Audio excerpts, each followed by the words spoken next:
बोले श्री सतगुरु महाराज की जय। सतगुरु धनी देव चंद्र जी महाराज की जय। महामती श्री प्राणनाथ प्यारे की जय। सतगुरु श्री राम रतन साहेब की जय। मेरे प्राणानाथ, मेरे आत्म संबंधी सुंदर साथी, आप सभी के चरणों में कोटान कोट प्रेम। तो मेरे प्यारे सुंदर साथ जी, जिस प्रकार आपने गत भाग में जाना कि कैसे वह 25 साधुओं की टोली महाराज श्री और उन महात्मा जी के साथ निकल लेते हैं आगे जगन्नाथ जी की यात्रा की ओर। और जब बीच में एक बस्ती के बाहर वह ठहरते हैं तो उन महात्मा के अंदर एक इच्छा जागृत होती है कि चलो हम थोड़ा सैर सपाटा कराएं। और जब वह जाते हैं तो एक लाला का शक्कर का ढेर देखते हैं और उनसे जब शक्कर मांगते हैं और कहते हैं कि भाई इतनी शक्कर से हमारा कुछ नहीं होगा, तो लाला भी कह देता है व्यक्त करते हुए कि जाइए, इतना ढेर पड़ा है, आप जितना मन करे उतनी खाइए। तो वह पूरे लोटपोट हो जाते हैं शक्कर के अंदर। और फिर देखते हैं क्या कि वह आ रहे हैं महाराज जी की ओर और कैसे मानो एक वनमानस आ रहा हो कि पूरा चिपचिपाहट शरीर हो रखा है और बल्कियां फिर बिना रही है। तो आगे देखिए प्यारे सुंदर साथ जी, किस प्रकार की लीला यहाँ पर घटती रहते हैं महाराज जी की जीवन यात्रा में। आइए जानिए। था अपने ही ढंग का महापुरुष वह एक, प्यारे महापुरुष वह एक, चाल न मिलती किसी से, देखे सदा विशेष। बोलो जी श्री धाम धनी की जय, बोलो जी श्री रतन पिया की जय। तो प्यारे सुंदर साथ जी, महाराज श्री महात्मा के बारे में व्याख्या करते हुए कहते हैं कि वह महापुरुष जो है, वह जो महात्मा है, वह थे तो अपने ढंग के, मतलब हाल भाव, हाव भाव, चाल ढंग सब एक महात्मा वाले थे। लेकिन उनकी कुछ जो चाल चलन इस तरह का था, उनकी कुछ गतिविधियां इस तरह की थी कि वह उनको अपने आप में विशेष व्यक्ति बनाती थी, जो कि हमसे थोड़े भिन्न थे। यात्रा अपनी शुरू हुई, फिर थी अपने संग पूर्ण जमात, बड़ा सुगमता से करता था रास्ता सबका मिलकर साथ।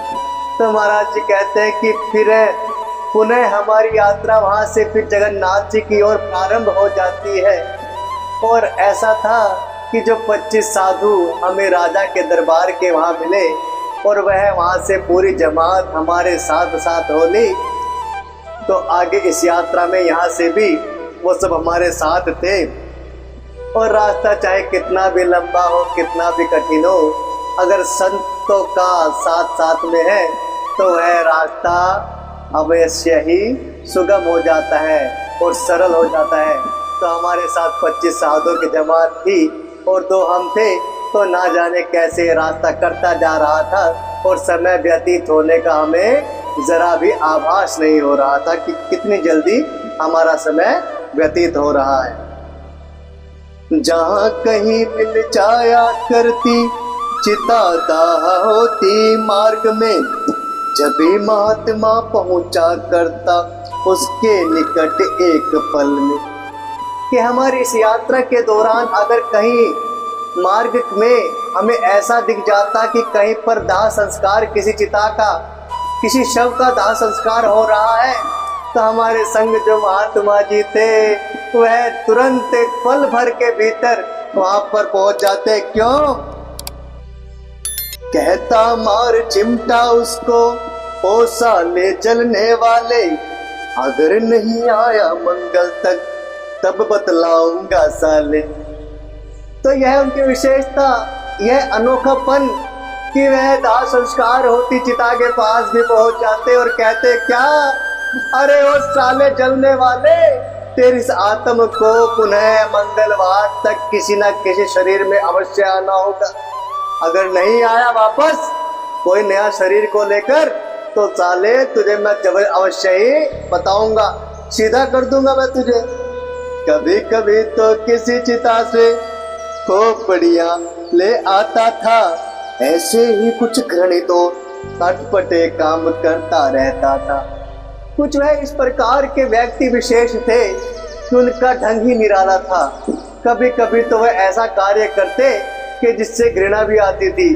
कोई चिता जल रही है, किसी शव का दाह संस्कार हो रहा है, तो वह उसकी खोपड़ी उठाई और हाथ में लेकर चल देते थे। इस प्रकार के अटपटे घृणित वाले काम वह करते रहते थे। नहीं मानता फिर भी उन्हें मैं हरदम समझाता ही रहता था। महाराज जी कहते हैं कि भाई मैं उन्हें पल पल हर पल बार बार इतना समझाता कि भाई ऐसी हरकतें मत करो, ऐसे अटपटे काम मत करो, लेकिन वह अपने आप में किसी ऐसा व्यक्ति थे कि वह किसी की सुनते नहीं थे, वह बिल्कुल भी मानते ही नहीं थे। एक दफा हम यात्रा पर थे सभी फकीर, प्यारे पर थे सभी फकीर। मिला एक चलता हुआ कोल्लू वही सड़क के तीर। बोलो जी श्री थाम धनी की जय, बोलो जी श्री रतन प्रिया की जय। तो कहते हैं महाराज जी कि एक दफा एक समय ऐसा था कि हम यात्रा पे चलते जा रहे थे अपनी, सभी साथ में 25 साधु जन और हम दोनों। तो हमें दिखता क्या है कि चलते हुए सड़क के तीर एक सड़क के किनारे पर हमें एक कोल्लू नजर आ जाता है। तो क्या कहते हैं उसके पश्चात जब वह कोल्लू पर नजर पड़ती है, कहा साधुओं ने मिलकर गुरु जी मीठा खिलवा दो। मीठे तो तबीयत करती है, थोड़ा थोड़ा दिलवा दो। तो सभी साधु जन जो 25 साधु साथ में चल रहे थे वो बोलते हैं कोल्लू को देखते ही, महाराज अरे गुरुजी थोड़ी सी कृपा दृष्टि कर दीजिए कि हमें थोड़ा मीठा करवा दीजिए, मीठा खिलवा दीजिए। अरे मीठे का हमारा बहुत ही मन कर रहा है मीठा खाने का, ज्यादा नहीं थोड़ा थोड़ा ही दिलवा दो। हमने कहा महात्मा जी से थोड़ा सा अब कष्ट करो, हुक्म करो रहत, हुक्म करो कहते ही आए, क्या इच्छा है आज्ञा दो। तो जैसे ही साधुओं ने हमसे इच्छा प्रदर्शित की हमारे समक्ष कि हमें मीठा खाने की इच्छा हो रही है, तो हमने उन महात्मा से कहा भाई सुनो थोड़ा तुम्हें कष्ट करना पड़ेगा।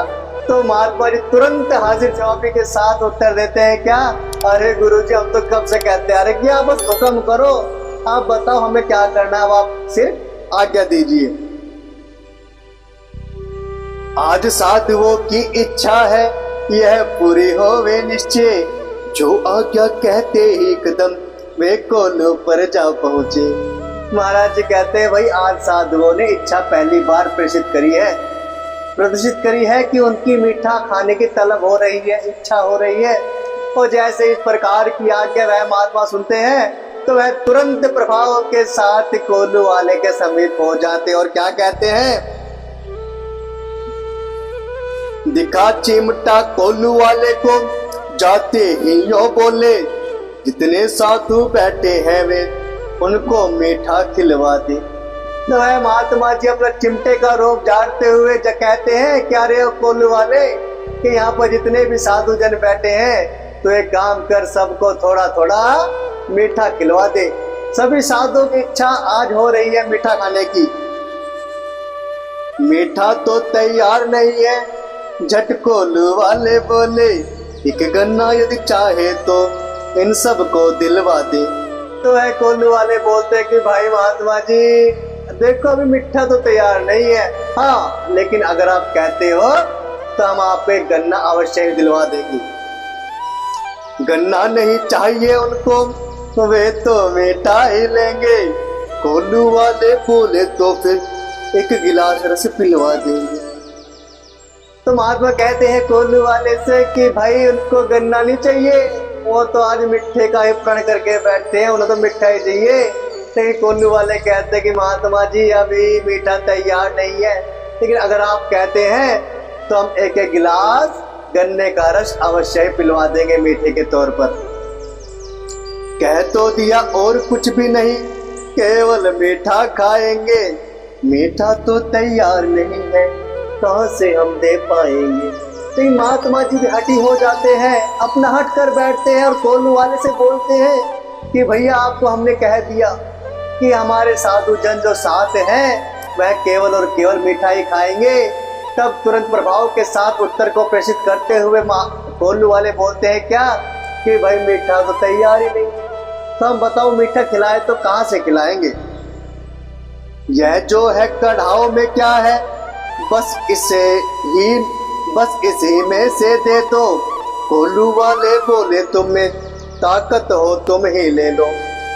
तो कहते महात्मा जी के भैया कढ़ाई में क्या रखा, हमें तो लग रहा है कि मीठा पकड़ लग रहा है। तो कहते कि इसमें से दो थोड़ा सा। तो कोल्लू वाले कहते कि भाई देखो हमारे बस की बात नहीं है, गरम गरम बात देना, अगर आपके बस की हिम्मत है, आप पे हिम्मत है तो आप खुद ले लो। अपने बस की बात नहीं है, जलकर हमें नहीं मरना। तो कोल्लू वाले कहते कि भाई अपने बस की बात नहीं है गरम गरम मिट्टे में कूदना या हाथ देना, हमें जल के मरने की कोई इच्छा नहीं है, कोई ऐसा शौक नहीं है। हम ही निकालेंगे साले को, खाएंगे भी हम ही से, देखेंगे मारेगा मीठा हम में से यह किसे किसे। तो हम महात्मा जी कहते हैं साले को मिठ्ठे को तो हम निकाल कर मार देंगे, और हम देखेंगे भाई जो मिठा है देखे किसे मारे किसे नहीं मारने का। हम में से जा बैठे एकदम कड़ाव में, फदक रहा था खद्दों में, शुरू किया नहाना मीठे से, भर भर अपनी लंबों में। देखिए महात्मा की विशेषता क्या है, वह एक अनोखे ही प्राणी अनोखे ही महात्मा थे कि जाने कोल्लू वाले जैसे ही कहा कि तुम्हारे में हिम्मत हो तो तुम खुद निकाल लो। तो भाई धड़कते हुए उस मीठे के कढ़ाई के अंदर महात्मा जी बैठ जाते हैं और उस गरम गरम गुड़ से, उस गरम गरम तपते हुए मीठे से मानो स्नान कर रहे हैं और अपने आप उसको खा रहे हैं और उसको उसमें मानो बिल्कुल संलिप्त हो चुके हैं मीठे के अंदर। भाग गए कोल्लू वाले सब ऐसा करता देख उन्हें, आत्मघात करना जैसे के चाह रहे यह लगा उन्हें। इस प्रकार का कार्य देखकर उन महात्मा का कोल्लू वाले घबरा जाते हैं, वह डर जाते हैं और वहां से तुरंत प्रभाव के साथ भाग जाते हैं, क्योंकि उन्हें आज लगता है कि भाई ये महात्मा तो आज आत्मघात यानी आत्महत्या करने के मन से इस गरम गरम कढ़ाव के अंदर बैठ गया है। तो कभी हमारे ऊपर कोई बात आ जाए हम तो यहाँ से निकलते हैं, तो वहां से वो भाग जाते हैं। खड़े हुए 100 गज भर करके हट ना पाए भय के मारे, देख रहे थे दूर खड़े होकर के चमत्कार सारे। कि कम से कम मानो 100 गज दूर जा खड़े हो गए, भाग के वहां है, लेकिन दूर नहीं भाग पाए, ज्यादा जा नहीं पाए यहाँ से। वो दूर से खड़े खड़े देख रहे कि भाई आज जो चमत्कार हो रहा तो कैसे हो रहा। वह देख रहे गरम गरम कढ़ाई के अंदर ये महात्मा कैसे कूद गए, इस प्रकार का चमत्कार देख रहे हैं और वह बड़े ही आनंद के साथ उस गरम कढ़ाई में गरम मीठे के साथ नहा रहे हैं, उसका आनंद ले रहे हैं। अजी गुरु जी आ जाओ अब, भाग गए सारे साले, माल हमारा ही है अब तो चाहे जितना बरता ले। तो वह माधव महाराज जी को कहते हैं अजी गुरु जी आ जाओ, अब तो सारे भागे कोल्लू वाले, अब सारा माल सारा मीठा हमारा ही है, अब तो जितना जिसकी इच्छा हो उतना खाओ उतना बरतो। 3 पात्र हम मांग साधुओं से, ले पहुंचे सुन आवाज, बोले हमें देख कर चाहो तो सब मीठा ले लो आज। तो हम 3 बर्तन उन पात्र साधुओं से मांगकर और आवाज सुनकर पहुंच जाते हैं और कहते हैं कि भाई हमसे जितनी इच्छा हो और इतना मीठा आप ग्रहण कर सकते हो। देखा भाग गए सब साले, आओ कमंडल खुद भर लो। तो कहते हैं कि वो सारे कोल्लू वाले तो भाग के गद्दर के मारे, अब एक काम करो अपना कमंडल आप खुद ही भर सकते हो तो आके भर लो। होते हुए बैठे मीठे में आप अंग से छिटक रही, भाप अंग से छिटक रही, चारों तरफ चाशनी उनके विग्रह से थी लिपट रही। कि वह कढ़ाई के अंदर इस प्रकार बैठ जाते हैं कि चारों तरफ पूरा शरीर उनका मीठे में चिपचिपाहट हो जाता, चिपक जाता है और उनके अंग से, उनके शरीर से गरम गरम उस मीठे की भाप निकल रही है। इतना गरम वह मीठा था जिसमें वह कूद कर बैठ जाते हैं और चारों तरफ उनके चाशनी चाशनी, मीठा ही मीठा है। और वह विग्रह के कान जैसे उनसे बिल्कुल चिपटे जा रही हो, जैसे बहुत बड़ा उनके अंदर विग्रह था और उसके कान बहुत दिनों बाद मिलाप हुआ, तो इस प्रकार उनसे चिपटे जा रही है, चिपक जा रही है। खेल रहे थे जैसे भैंसा लेट रहा हो कीचड़ में, हमने भी भर लिया पहुंचकर मीठा तीन कमंडल में। वह ऐसा प्रतीत हो रहा था उनको देख करके जैसे कोई भैंसा कीचड़ में, दलदल में लिपट कर नहा रहा हो और मस्ती में घूम रहा, झूम रहा हो। और हमने भी भाई जाकर क्या करा, तीन कमंडल मिट्ठे के वहां से भर लिए। इतने में कोल्लू वाले का एक आदमी आ पहुंचा, जब देखा अपने पे मीठा वह धीरे से यूं बोला। कितने भाई क्या होता है, जो कोल्लू वाले दूर बैठ के सारा नजारा, सारा तमाशा देख रहे थे, तो एक आदमी वहां पर आ पहुंचता है और हमारे पास मीठा देखकर क्या बोलता है, क्या अजी महात्मा जी तुम तो ले चले सभी मीठा भरकर, हम तो बड़े गरीबी में हैं, थोड़ी कृपा करो हम पर। तो एक कोल्लू वाला बोलता है कि अजी महात्मा जी आपने तो सारा का सारा मीठा कमंडलों में भरकर यहाँ से चल दिए। अजी महात्मा जी हम तो बहुत ही गरीब आदमी, हम पे थोड़ी दया खाइए, थोड़ी कृपा कीजिए कि हमारे घर का आना, रहन सहन, हमारा गुजारा इस मीठे के द्वारा ही होता है। आप सारा मीठा ले जाएंगे तो हमारा घर का पालन पोषण कैसा होगा। तो मेरे प्यारे सुंदर साथ जी देखिए, उन महात्मा की विशेषता को बताते हुए महाराज जी कहते हैं कि किस प्रकार के वह महात्मा है, शैली के महात्मा है कि वह किसी से घबराते नहीं है, डरते नहीं है और पूरे जोर के साथ अपना प्रभाव दूसरे पे छोड़ देते हैं। जब मीठा मांगने के लिए जाते हैं तो कोल्लू वाले कहते हैं भाई मीठा तैयार नहीं, अभी मीठा गर्म हो रहा है कढ़ाई के अंदर, और कहते हैं कि तुम्हारे अंदर हिम्मत है तो खुद ले लो। तो वह पूरे कढ़ाई में जाकर बैठ जाते हैं और सबको बोलते हैं कि भैया जितना मीठा है लेना है ले लो। तो मेरे प्यारे सुंदर साथ जी जानिए अगले भाग में क्या होता है। तब तक के लिए आप सभी के चरणों में मेरा कोटान कोट प्रेम प्रणाम।